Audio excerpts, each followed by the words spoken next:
Chers apprenants, chers élèves, comme annoncé, nous allons ensemble faire quelques exercices pour approfondir notre connaissance sur le cours.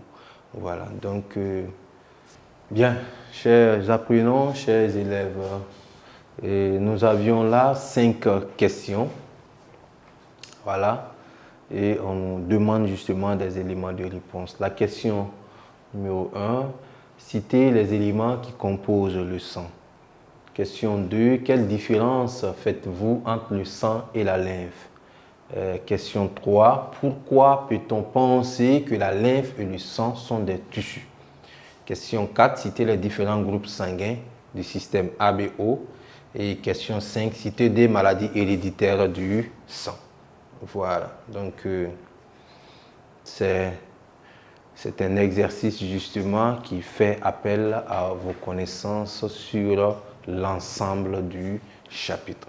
Donc, on va tenter de trouver des éléments de réponse à ces questions-là. Bien, question 1. Quels sont les éléments qui composent le sang? Voilà, les éléments qui composent le sang. Je pense que on en a parlé et au niveau de la leçon numéro 1, quand on a fait l'expérience de la sédimentation et l'expérience du frottis sanguin. Voilà, donc petit 1.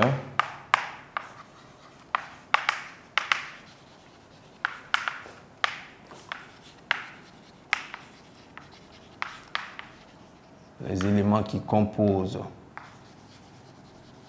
le sang, nous avons premièrement les hématies, deuxièmement nous avons les globules blancs ou leucocytes, troisièmement les plaquettes sanguines ou globulins et le tout baignant, n'est-ce pas, dans un liquide qu'on appelle le plasma. Voilà, donc les éléments qui composent le sang sont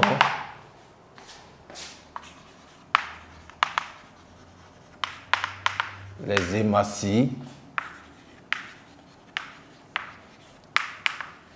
les leucocytes, les globulins, voilà, aux plaquettes sanguines, le tout baignant, le tout baignant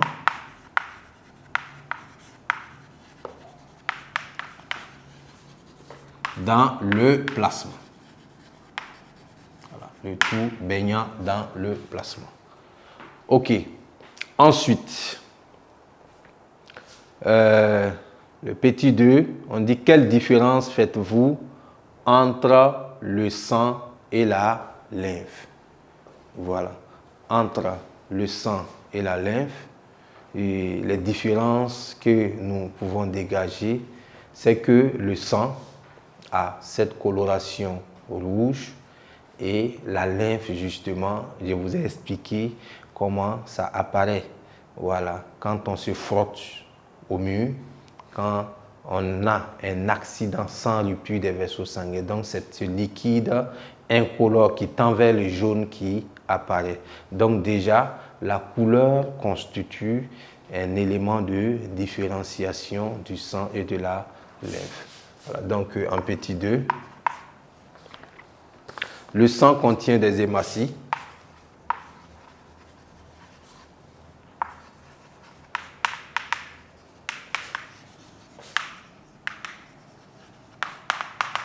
Le sang contient des hématies.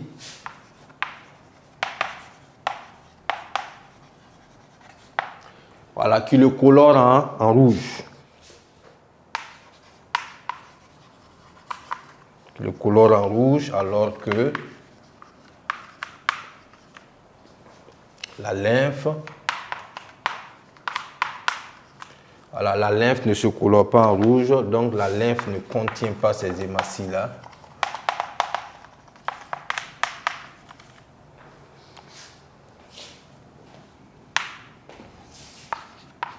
La lymphe n'en contient pas, ce qui lui confère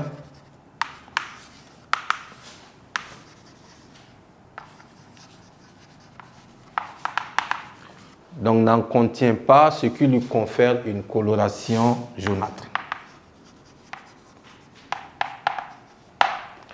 Bien. Question 3. Pourquoi peut-on penser que la lymphe et le sang sont des tissus? Voilà. Les tissus, quand on dit tissu, c'est un assemblage de plusieurs cellules. Voilà. Quand on prend le sang contient les hématies qui sont des cellules, les leucocytes, les globulins. OK? Voilà. Mais maintenant, quand on prend également la lymphe, voilà, la lymphe est composée de plasma et de leucocytes. Il faut dire que les leucocytes sont déjà des cellules. Donc, du coup, on peut penser que ces deux éléments-là sont des tissus. Voilà. Bien, donc un petit 3. La lymphe et le sang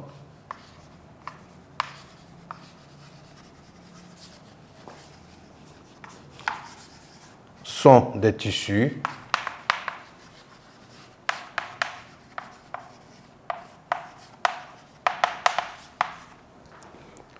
parce qu'ils sont constitués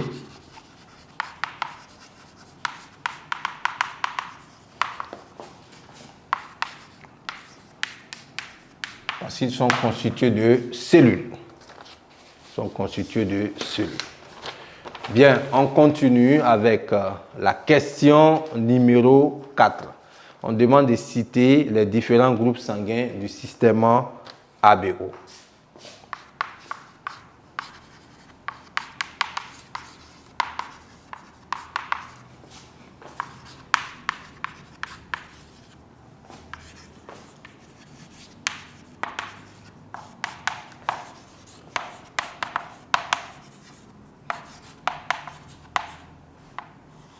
Donc, les différents groupes sanguins du système ABO sont, nous avons le groupe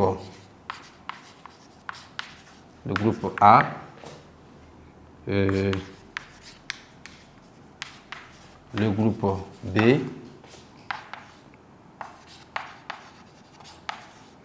le groupe AB et le groupe O. Voilà. Bien. La dernière question, on demande de citer 2 maladies héréditaires du sang. Voilà, c'est ce que nous avions vu dans la dernière leçon. Nous avons la drépanocytose et nous avions l'hémophilie. Voilà.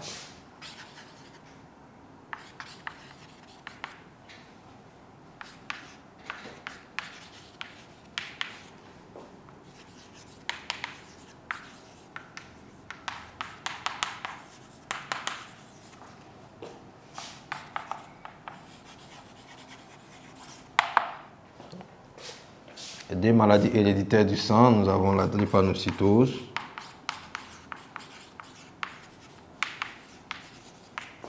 et l'hémophilie.